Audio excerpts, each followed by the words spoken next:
નમસ્તે વિદ્યાર્થી મિત્રો, સાર્થક વિદ્યા મંદિરમાં ફરી એકવાર આપ સૌનું હાર્દિક સ્વાગત છે. હવે આપણે ગયા લેક્ચરમાં આર્ટિકલ્સ ગ્રામરના એક ટોપિકનો અભ્યાસ કરેલો. એના પહેલાં આપણે યુનિટ 2 છે એ કમ્પ્લીટ કરેલું. હવે યુનિટ 2માં પાકી બુકમાં કયા ક્વેશ્ચન્સ લખવાના છે એ પહેલાં ટીક કરાવી દઉં, પછી આપણે એક પોએમનો અભ્યાસ કરવાનો છે. જોવો જોઈએ, એમાં યુનિટ પૂરો થાય તરત જ વોકેબ્યુલરી આવે છે. એમાં V1 લખવાનું છે, V2, V3, V4, C1, C2, C3, L1,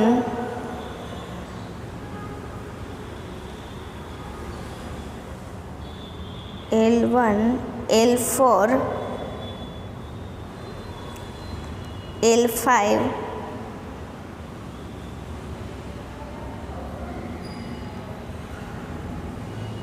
પછી રાઇટિંગમાં W1, W3 આટલું પાકી બુકમાં લખવાનું રહેશે. હવે આજે આપણે પોએમ 1 છે ધ રિવર, તેનો અભ્યાસ કરવાનો છે. હવે પહેલાં તો આપણે પોએમ છે એટલે ક્લાસમાં હોઈએ તો આપણે તેને ગાઈએ છીએ, પરંતુ આજે તમને સરસ મજાના સંગીત સાથે પહેલાં પોએમ સંભળાવીશ. ત્યારબાદ આપણે પોએમ 1 ધ રિવરનો અભ્યાસ કરીશું. તો ચાલો પોએમ પહેલાં સાંભળીએ.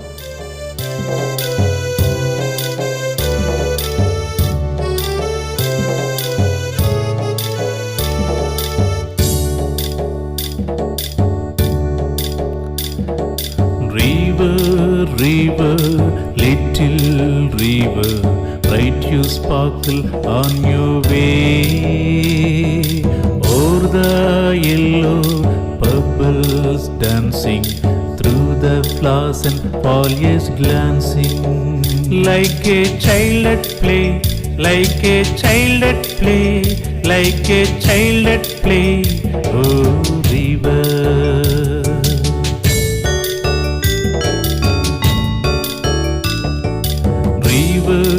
River, swelling river, on you rush through rough and smooth. Louder, faster, brawling, leaping, over rocks by rose banks sweeping. Like impetuous youth, like impetuous youth, like impetuous youth. Oh river.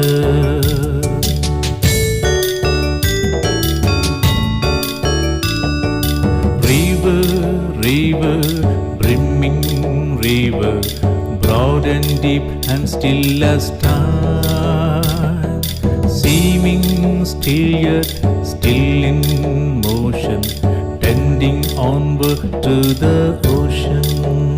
Just like mortal prime, just like mortal prime, just like mortal prime. Oh river.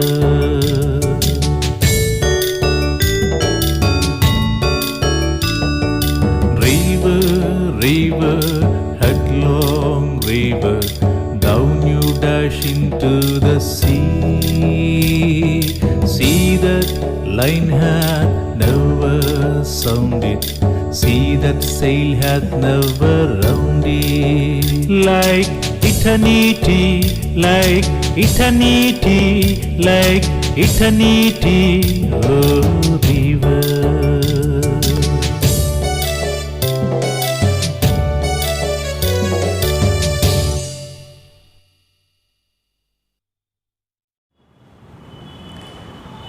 હવે જોવો જોઈએ, page number 118 પર આ કાવ્ય છે એ આપેલું છે. Poems ઘણા બધા કાવ્ય છે, એમાંથી પહેલું છે.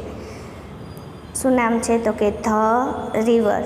જો અહીંયા ધ લાગ્યો છે, આપણે આગળ આર્ટિકલ ભણી ગયા ને, કાં તો કંઈક ખાસ નદીની વાત કરી હશે, અથવા તો ટાઇટલ છે એટલા માટે પણ ધ લાગી શકે. આપણે ધના ઉપયોગ પણ જોયા. હવે જ્યારે પાઠ કે કાવ્ય ભણશું ત્યારે આપણે આર્ટિકલ જ્યાં આવશે ત્યાં કેમ લાગ્યું એ આપણે જોવાનું છે. હવે ધ રિવર એટલે કે નદીની વાત કરવામાં આવી છે. હવે આ છે કાવ્ય છે એ એક કવિયત્રી, નામ છે કેરોલિન એન બોલ્સ. એનું ટૂંકમાં નામ છે C.A. બોલ્સ. એમને આ કાવ્ય છે એ લખ્યું છે. કવિયત્રી છે, પોએટેસ એટલે કવિયત્રી, પોએટ એટલે કવિ. હવે આ કાવ્ય છે એ 4 સ્ટાન્જાસમાં આપેલું છે, એટલે કે 4 કાવ્ય પંક્તિ છે, તેને આપણે ભણવાની છે. એમાં નદીની વાત કરી છે, ઉછળતી કૂદતી નદી. આમ તો નદી છે એ ઉછળતી કૂદતી જ હોય, પણ કવિયત્રીનો હેતુ અહીંયા શું છે, એમને આ કાવ્ય કેમ લખ્યું છે, તો કે એની સરખામણી એક 4 જે કાવ્ય પંક્તિ છે, પહેલી કાવ્ય પંક્તિ છે એમાં બાળકનું જે કાંઈ જીવન હોય તેનું વર્ણન કર્યું છે. બીજી કાવ્ય પંક્તિમાં યુવાવસ્થામાં આવે ત્યારે કેવા હોઈએ છીએ આપણે એના વિશેનું વર્ણન છે. ત્યારબાદ વૃદ્ધાવસ્થા અને છેલ્લે જે કાંઈ જીવન પૂરું થવાનો સમયગાળો હોય ત્યારે આપણા વિચારો અને શક્તિ છે એ કેવી હોય એના વિશે વાત કરી છે અને નદી સાથે સરખામણી કરી છે. ચાલો જોઈએ વિગતવાર તેને આપણે જોઈ લઈએ. River river little river. River એટલે નદી, નદી. લિટલ એટલે નાનકડી નદી. નાનકડા કોણ હોય તો કે બાળક. પહેલું જ કાવ્ય પંક્તિ છે તેમાં નાના બાળકની વાત કરવામાં આવી છે. નદી નાનકડી નદી. Bright you sparkle on your way. હવે જ્યારે બાળક હોય ત્યારે આપણી લાઈફ છે એ કેવી હોય? બ્રાઇટ યુ સ્પાર્કલ એટલે ચમકતી, બ્રાઇટ એટલે આનંદથી, કોઈ જાતનું ટેન્શન હોય નહીં. બાલ્યાવસ્થામાં કોઈ જાતની ચિંતા કે કોઈ જાતની જવાબદારી હોતી નથી, એટલે એમ કે છે કે આનંદથી ચમકતી. ઓન યોર વે એટલે અહીં જે કાંઈ જીવનનો સમયગાળો છે એના વિશે વાત કરે છે કે આનંદથી ચમકતી ઓન યોર વે, તારા માર્ગમાં. આગળ જુઓ. Over the yellow pebbles dancing. હવે ત્યાં શું દેખાય છે નદીમાં? યલો પેબલ્સ એટલે કાંકરા. યલો એટલે પીળા કલરના કાંકરા છે. ડાન્સિંગ એટલે નાચતી કૂદતી. ઓવર એટલે એના ઉપર. પીળા કાંકરા પર નાચતી અને કૂદતી. Through the flowers and foliage dancing. Through એટલે દ્વારા, the flowers and foliage. Flowers એટલે ફૂલો, ફોલીઝ એટલે પાંદડા, ગ્લાન્સિંગ એટલે જોતી. હવે ફૂલો અને પાંદડામાંથી જોતી આ નદી છે એ વહે છે. તમે જોતા હશો નાનું બાળક છે એ બીજામાંથી જોઈને જ શીખતું હશે. જેવું આપણે ઘરમાં વર્તન થતું હોય એવું જ બાળક છે એ કોપી કરતું હોય. એટલે કવિયત્રી એમ કહે છે કે જોતી આગળ વધે છે. જેવું ઘરમાં વાતાવરણ હોય એવું જ બાળક છે એ બને છે. Like a child at play. જાણે કે એક રમતું બાળક. ચાઇલ્ડ એટ પ્લે એટલે રમતું, લાઈક એટલે જાણે. જેમ કે ચાઇલ્ડ બાળક, નાનું એવું બાળક રમતું હોય એવી રીતે નદી છે એ વહે છે. એટલે કે આ જીવનકાળની શરૂઆત થઈ ગઈ છે. શું કીધું? નદી નાનકડી નદી, આનંદથી ચમકતી તારા માર્ગમાં. પીળા કાંકરા પર નાચતી કૂદતી, ફૂલો અને પાંદડાઓમાંથી જોતી, જાણે કે એક રમતું બાળક. આગળ જુઓ બીજા સ્ટાન્જામાં શું કીધું છે, બીજી કાવ્ય પંક્તિ શું કહે છે. River swelling river. હવે કેવી નદી આવી તો કે સ્વેલિંગ એટલે ઉછળતી. થોડાક મોટા થઈએ, હવે અહીં યુવાવસ્થાની જ વાત કરવામાં આવી છે. એ સમયગાળામાં ઉછળતા કૂદતા હોઈએ. એનર્જી છે એ ફૂલ ભરાયેલી હોય છે. ઓન યુ રસ through rough and smooth. On you રસ એટલે ધસી જવું, દોડી જવું એમ. થ્રુ રફ એટલે ખડબચડું, ખાડા ટેકરાવાળું. એન્ડ સ્મૂથ એટલે આમ તો સુવાળું પણ અહીં સમતલ એમ. શું કહે છે તો કે ઓન યુ રસ થ્રુ રફ એન્ડ સ્મૂથ, ખાડા ટેકરાવાળા અને સમતલ રસ્તે તું દોડતી જાય છે. યુવાવસ્થામાં ક્યારેક સારા દિવસો આવે છે તો ક્યારેક ખરાબ પણ દિવસો આવે છે. યુવાવસ્થા એવી છે કે ક્યારેક વગર વિચારીએ ગમે તેવું પગલું ભરી લે છે, ત્યારે સંઘર્ષનો સામનો કરવો પડે છે. અને વિચારીને ચાલીએ તો રસ્તો છે એ કેવો થશે? એકદમ સ્મૂથ, સુવાળો એમ. કોઈ જાતની તકલીફ આવશે નહીં, એવું કહેવા માગે છે. Louder, faster, brawling, leaping. Louder એટલે વધુ મોટા અવાજ સાથે એમ. ફાસ્ટર એટલે ઝડપથી. બ્રોલિંગ એટલે ખડખડ વહેતી. લીપિંગ એટલે કૂદતી. હવે યુવાવસ્થામાં પહોંચીએ ત્યારે શું થાય? લાઉડર, અવાજ પણ કેવો આપણો થઈ જાય છે? મોટો. કોઈ આપણને કંઈક કહે તો એ ગમતું નથી. બ્રોલિંગ એટલે શું કીધું? ઝડપથી ખડખડ વહેતી. ફાસ્ટર એટલે ઝડપથી. બ્રોલિંગ એટલે ખડખડ વહેતી. લીપિંગ એટલે કૂદતી. હવે આ નદી છે એ વધુ મોટા અવાજ સાથે ઝડપથી, હવે યુવાવસ્થા છે એ ઝડપથી પસાર થઈ રહી છે. જેવી રીતે આગળ કીધું કે જો વિચારીને કામ કરશો તો રસ્તો છે એ સ્મૂથ થઈ જશે, એટલે કે જીવન જીવવાની મજા આવશે. અને વગર વિચારીએ કોઈ પણ કાર્ય કરશો એટલે એ જીવનનો રસ્તો છે એ કેવો બની જશે? રફ, ખાડા ટેકડાવાળો બની જશે. એના સ્વભાવની વાત કરી છે, કેવો હોય છે? વધુ મોટા અવાજ સાથે ઝડપથી અને ખડખડ વહેતી, કૂદતી. આગળ જુઓ. Over rocks by rose banks sweeping. Over rocks એટલે ખડક પથરા ઉપરથી એમ. બાય રોઝ બેન્ક્સ એટલે ગુલાબના છોડની જે કાંઈ હાર હોય તે. સ્વીપિંગ એટલે અહીં સ્પર્શવું એમ. હવે કોને અડતી જાય છે તો કે પથ્થર ઉપરથી જઈને ગુલાબના છોડની હારને અડતી જાય છે. જીવનમાં જે કાંઈ સંઘર્ષો આવે છે એ સંઘર્ષોને ધીમે ધીમે પસાર કરે છે અને એનું જીવન છે એ ગુલાબ જેવું, ગુલાબને જે કાંઈ છોડની હાર છે એને સ્પર્શવું એટલે કે સારા દિવસોને લાવી શકાય છે. આગળ જુઓ. યુવાવસ્થાની જ વાત કરી છે એટલે શું કીધું છે આગળ તો કે લાઇક ઇમ્પેચ્યુઅસ યુથ. ઇમ્પેચ્યુઅસ એટલે શું થાય? ઉન્મત્ત, અવિચારેપણે જે કાંઈ વર્તન થતું હોય તે. યુથ એટલે યુવાન, જાણે કે ઉન્મત્ત યુવાન.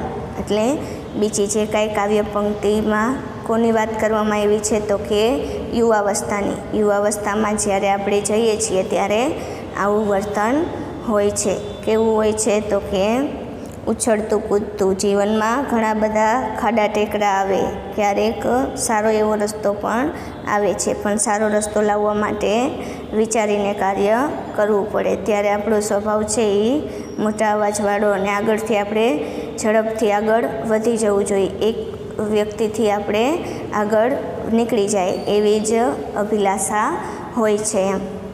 અને ધીમે ધીમે આ બધાય ખડકો અને જે કાંઈ ગુલાબના છોડની હાર કીધી સારા દિવસોમાંથી આ યુવાવસ્થા છે એ પસાર થઈ જાય છે. આગળ થર્ડ સ્ટાન્જા જોવો જોઈએ. River brimming river. હવે બ્રીમિંગ એટલે છલકતી. હવે જ્યારે બાલ્યાવસ્થા પણ જતી રહી છે, યુવાવસ્થા પણ જતી રહી છે, હવે છલકાય છે. શું છલકાય છે? જ્ઞાનની વાત કરી છે કે વૃદ્ધાવસ્થા આવે ત્યાં સુધીમાં ઘણા બધા અનુભવો જીવનના થઈ ગયા હોય છે, એટલે એને જીવન શું છે એ ખબર પડી જાય છે. River brimming river. નદી છલકતી નદી. Broad and deep. બ્રોડ એટલે વિશાળ, એન્ડ ડીપ એટલે ઊંડી. એન્ડ સ્ટીલ એઝ ટાઈમ, અને સમયની જેમ. સ્ટીલ એટલે સ્થિર. હવે જીવન છે એ કેવું બની જાય છે? સમયની જેમ સ્થિર બની જાય છે. બ્રોડ એન્ડ ડીપ કેવું હોય છે? વિશાળ અને ઊંડું. એની અંદર ઘણું બધું જ્ઞાન ભરેલું હોય છે, ઘણા બધા અનુભવો સાથે. આપણે કહીએ ને કે જાજી બધી દિવાળી છે એ જોઈ લીધી છે. Seeming still yet still in motion. હવે કેવી લાગે છે જોવો જોઈએ. સીમિંગ એટલે લાગવું. કેવી લાગે છે? સ્ટીલ સ્થિર. Yet still in motion. Steel in motion તો પણ કેવી લાગે છે? મોશન એટલે ગતિમાં, જાણે ગતિમાં વહેતી હોય એવી લાગે છે, એટલે કે ઝડપથી આ સમય છે એ પસાર થઈ રહ્યો છે. Tending onward the ocean. Ocean એટલે દરિયો. ટેન્ડિંગ ઓનવર્ડ્સ એટલે શું થાય? ટેન્ડ એટલે અમુક દિશામાં જવું એમ. ઓનવર્ડ ટુ ધ ઓશન સમુદ્રની દિશામાં આગળ વધે છે. Just like mortal prime. જાણે કે મોર્ટલ પ્રાઇમ. મોર્ટલ એટલે માણસની વાત કરી છે, પ્રાઇમ એટલે શ્રેષ્ઠ સમય. જાણે જીવનના શ્રેષ્ઠ સમયમાં માણસ હોય કે જ્યાં તેને જીવનના બધા જ સારા કે ખરાબ અનુભવો કરી લીધા છે. એમ જીવન શું છે એ એને ત્યાં સમજાઈ ગયું હોય છે.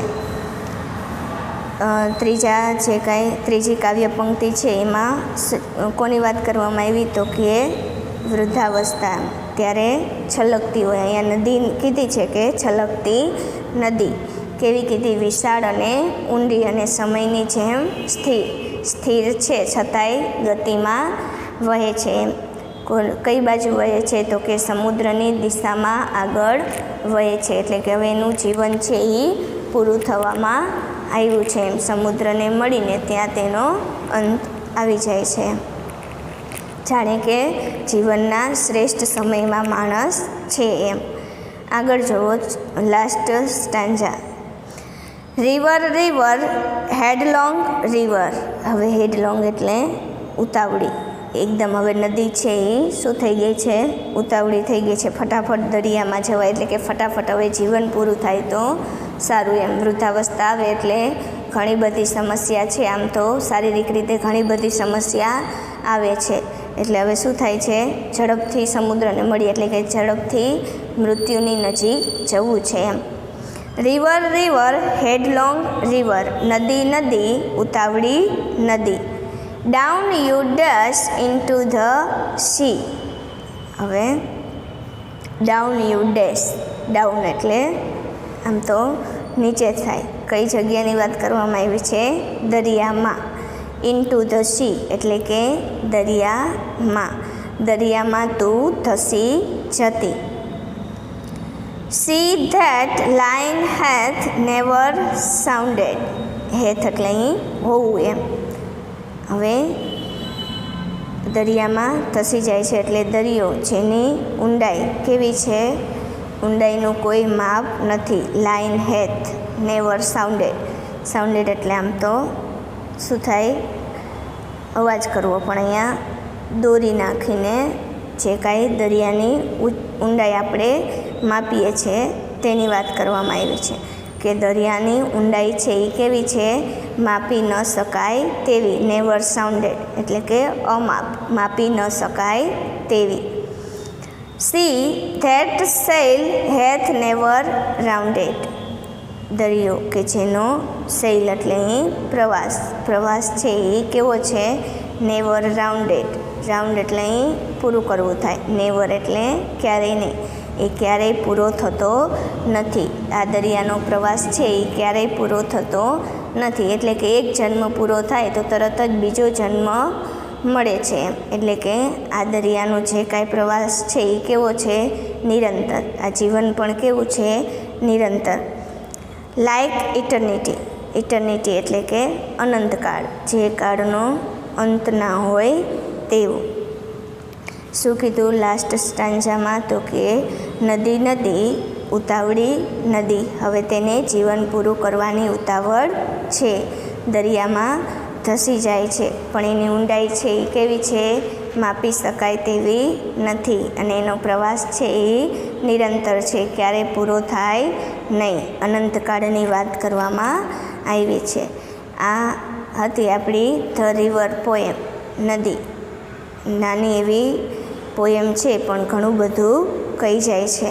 હવે બાકી બુકમાં જે કાંઈ લખવાનું છે એ આમાં જ ટીક કરાવી દઉં છું. જોવો જોઈએ C1, C2, C3 એટલું જ છે. એટલે યુનિટ 2 અને પોએમ 1 બેયનું જે કાંઈ પાકી બુકમાં લખવાનું છે એ લખીને કમ્પ્લીટ રાખજો. એ તમારું હોમવર્ક છે. હવે નેક્સ્ટ લેક્ચરમાં ફરીથી મળીશું. આજ માટે આટલું જ. અસ્તુ.